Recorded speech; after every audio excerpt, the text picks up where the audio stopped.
Part 4. Enjoy. On the day in question, I had fought with my son in the morning and he had left the house in a rage. My wife and I were enjoying some peace and quiet in the kitchen while our daughter napped in our bedroom. And then my daughter began crying. Any parent who has young children can tell you. You get used to your child's cries and you can tell after a while what they need. They cry differently if they are hungry, or need changing, or are just restless and want to be held.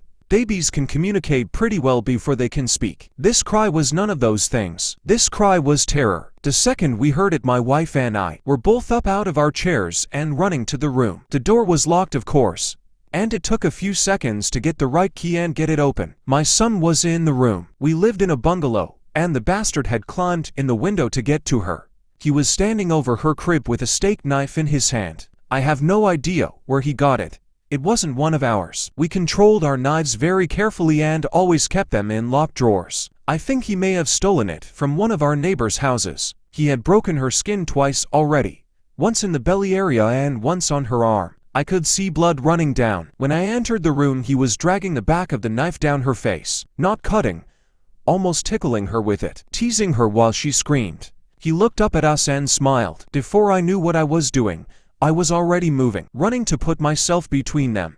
I didn't think about it.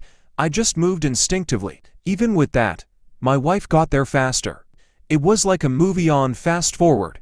She got to our son and bashed his hand away, knocking the knife across the room, and then shoved him with her whole body weight so hard that he flew away from the crib and bounced off the wall.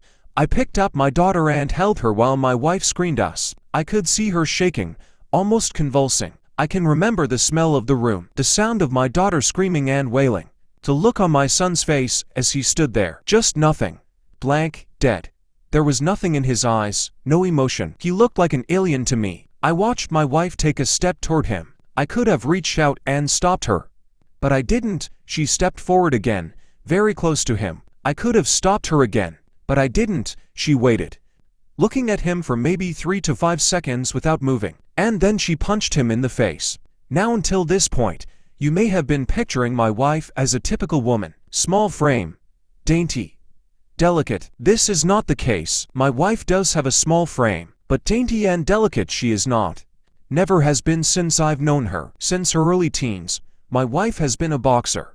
MMA didn't exist back then, but karate and boxing were big in those days. And my wife was a very talented amateur. Make sure to come back tomorrow for part 5.